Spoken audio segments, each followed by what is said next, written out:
It's kind of a weird thing that's happened with American society, this idea that you have to have a college degree to be a respectable member of the middle class, because as recently as 30 or 40 years ago, that wasn't really true.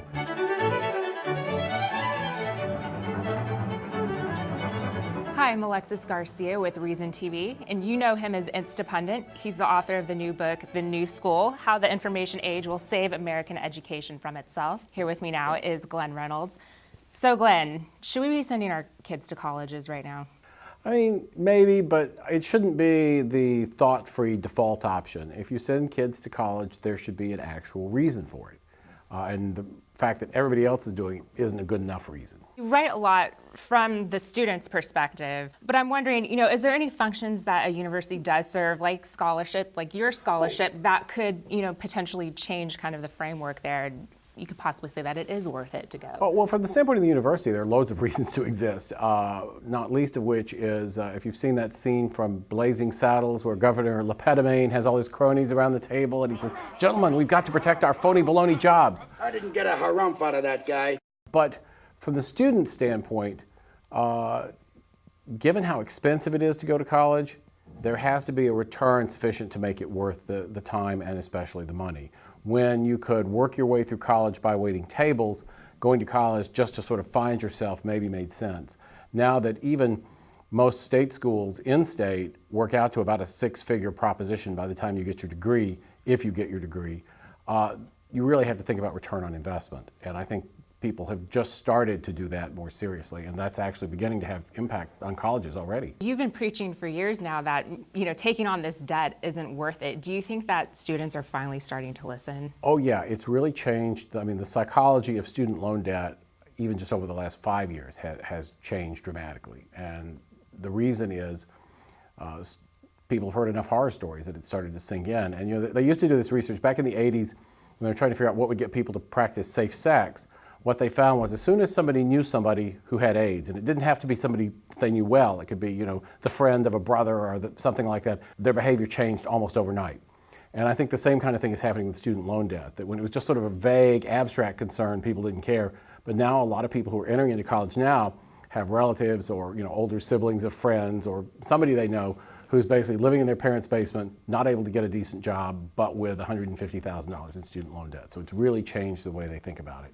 So would you say then there's maybe an epidemic that these colleges are facing, that there's going to be a lower entrance rate of students actually wanting to get in? Yes, and you're actually seeing that. I mean, you're seeing declining enrollments in some schools. You're seeing much more price resistance on the part of both parents and students. And right now, the way schools typically deal with that is not by overtly discounting, although a few places have really cut their tuition, but mostly it's covert discounting, which they call financial aid. But what financial aid really is price discrimination. It's a mechanism whereby they can set the price at the highest price you can possibly pay.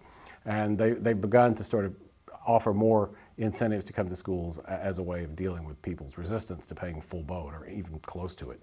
We talk about this bubble and the eventual burst is coming. What is that going to look like? Well, it's already happening in my world, which is legal education. And what it looks like is kind of ugly. I mean, you have law schools that are laying off faculty or encouraging them to take early retirement or buyouts. You have places whose survival over the next few years is really in doubt because they're tuition driven and students aren't showing up to pay their high tuitions. I think law school is being hit harder because there are also some structural changes in the legal market, and also it's seen as more optional. People still kind of think that you're not a respectable member of the middle class if you don't have a college degree, and they don't think that about a law degree. So it's hitting us first, but I think it's inevitable that it's going to hit colleges in much the same way. And again, you're already seeing the early signs of that even there. A college degree now is a glorified high school degree. Why then do you think that businesses still require that even entry-level jobs that you have to have a 4-year degree? Well, there are a couple of reasons. I mean, one is a 4-year degree says something. It says that, first of all, it says you come from a socioeconomic group that can go to college, which actually is probably the thing that businesses look for the most. It also says that you can work with other people and not get kicked out for getting in fights or other unacceptable behavior. You have at least a certain amount of ability to sort of show up when you're supposed to and do what you're supposed to, all of which are fairly useful. But it's a very expensive signifier. Now, the businesses don't care because it's not expensive for them, at least not directly. But again, it's a six-figure investment, 4 or more years of your life. I mean, actually, a lot of students take 6 years to graduate now. If all it gets you is sort of your ticket punch like a high school diploma used to be, that's an awfully expensive credential. You talked a little bit about focusing on vocational type training. You have massive open online courses. Beyond that, do you see anything else that's kind of emerging as an alternative? One of the things we're starting to see is certification, which sort of goes with the vocational training to some degree, where third parties certify that you possess certain skills. And you've had that in software for a while with Microsoft certification and things like that. But you're beginning to see it in more and more areas. And one way you know this is a trend is that the folks at ETS and ACT have gotten on board, and they are now putting out their own certification tests, which basically right now people are supposed to take when they graduate college to prove that they actually learned something in college, which tells you something already.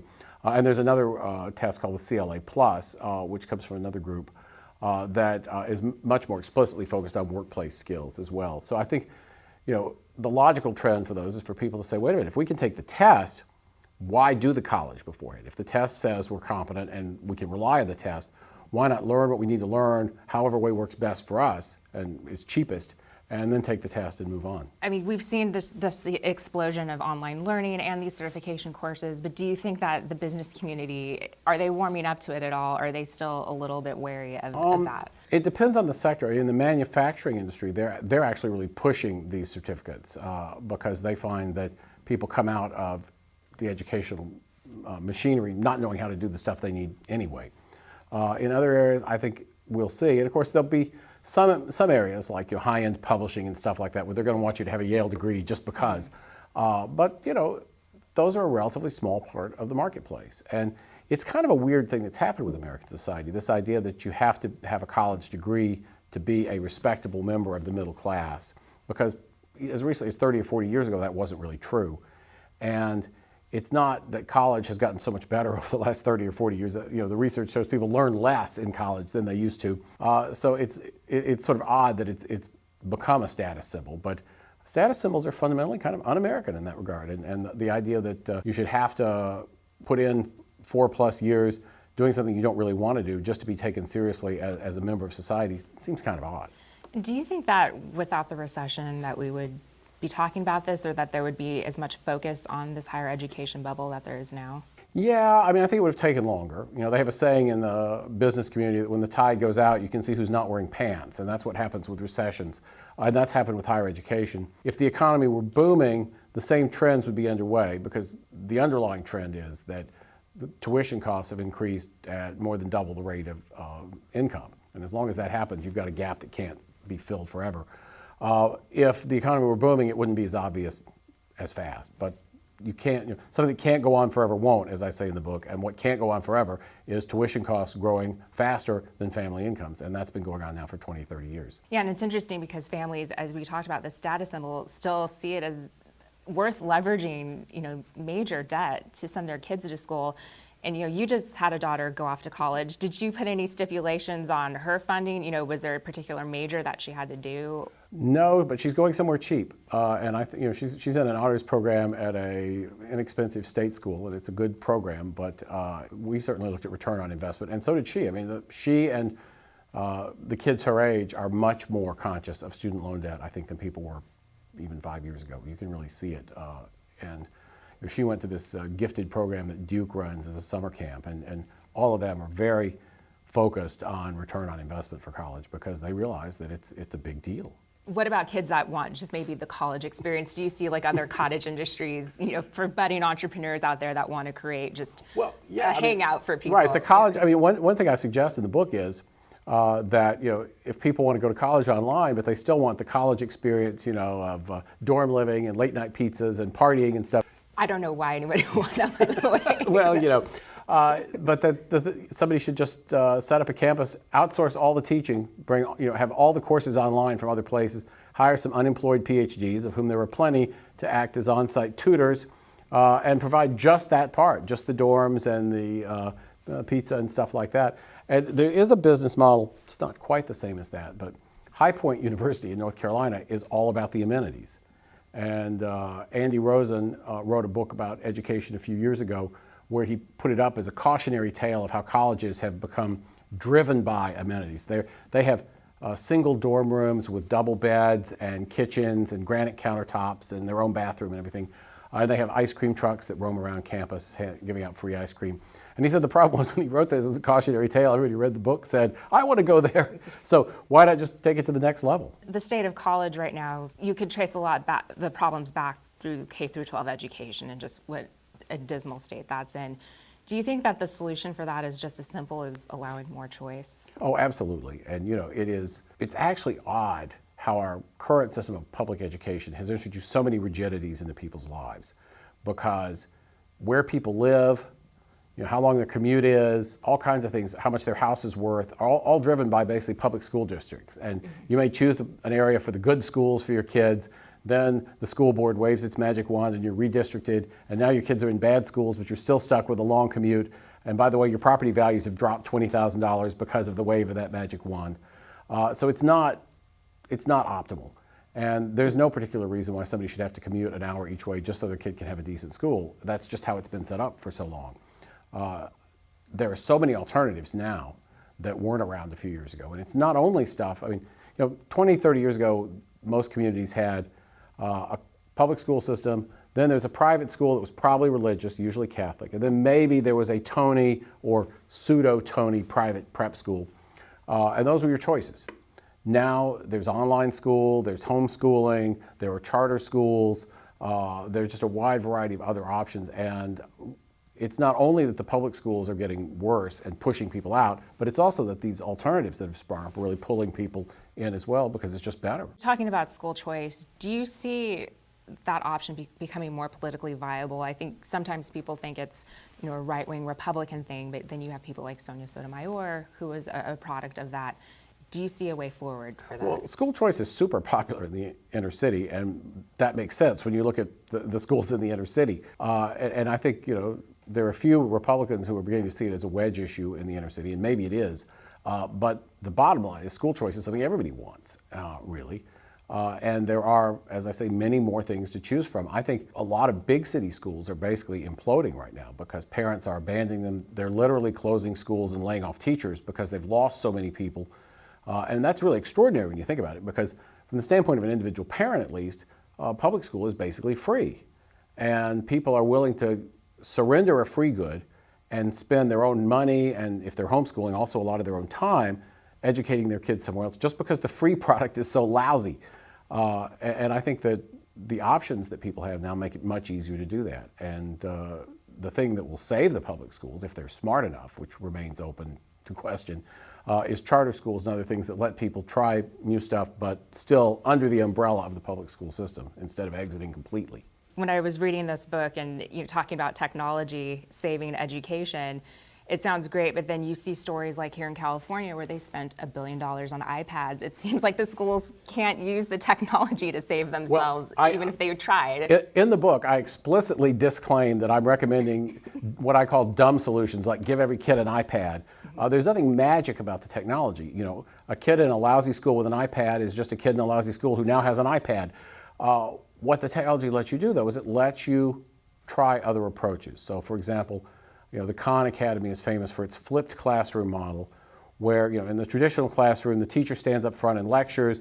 The kids take problems home and try to work them on their own, which is not so great because their parents usually don't know the answers. Under the Khan model, they flip it. The kids watch the lectures on videos at home, then they come into the classroom and they work the problems when the teacher's right there to help and explain things.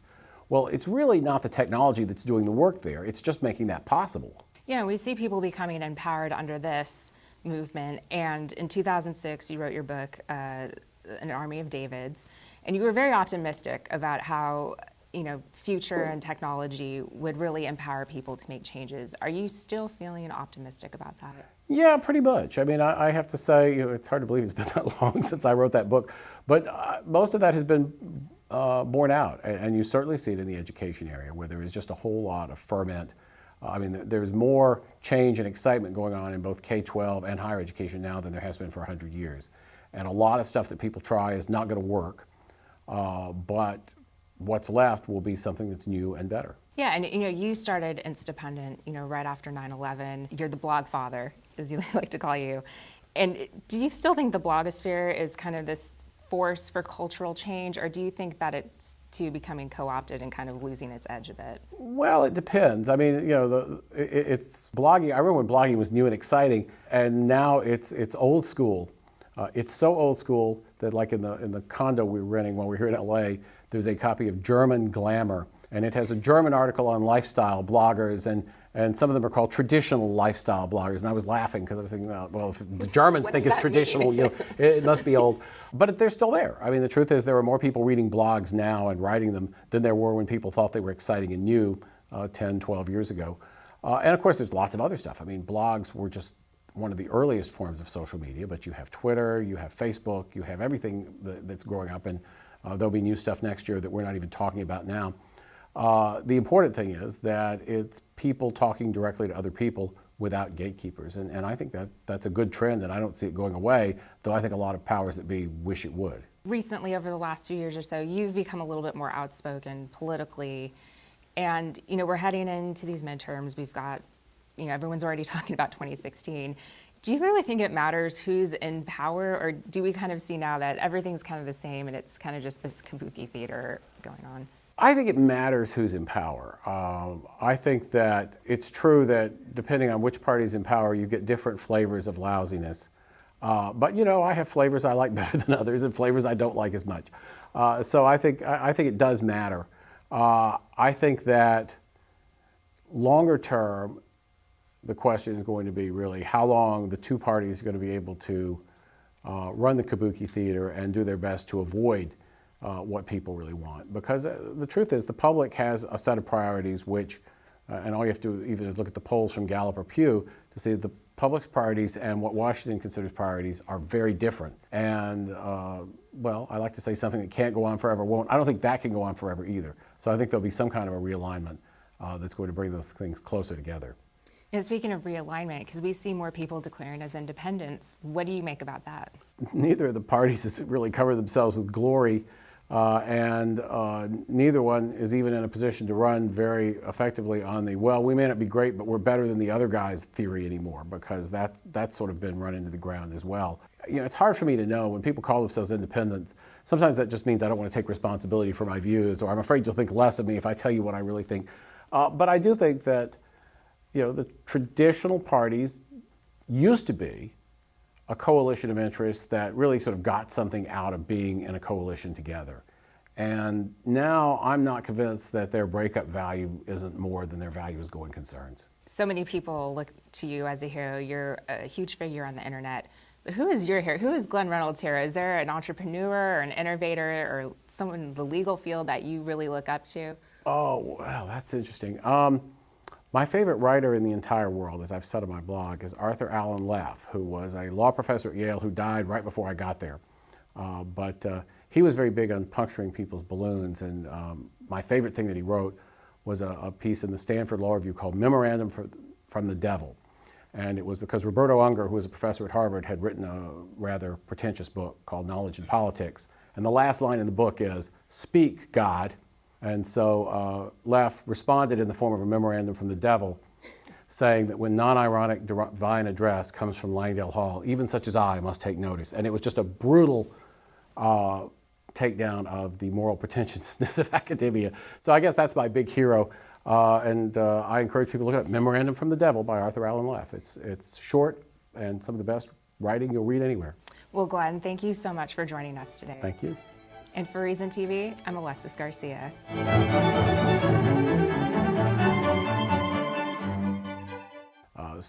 People have heard enough horror stories that it started to sink in. And they used to do this research back in the 80s when they were trying to figure out what would get people to practice safe sex. What they found was as soon as somebody knew somebody who had AIDS, and it didn't have to be somebody they knew well, it could be the friend of a brother or something like that, their behavior changed almost overnight. And I think the same kind of thing is happening with student loan debt, that when it was just sort of a vague, abstract concern, people didn't care. But now a lot of people who are entering into college now have relatives or older siblings of friends or somebody they know who's basically living in their parents' basement, not able to get a decent job, but with $150,000 in student loan debt. So it's really changed the way they think about it.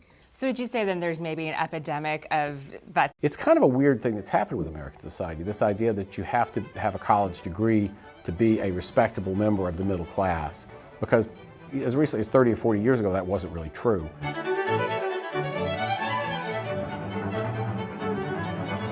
Hi, I'm Alexis Garcia with Reason TV, and you know him as Instapundit. He's the author of the new book, The New School, How the Information Age Will Save American Education from Itself. Here with me now is Glenn Reynolds.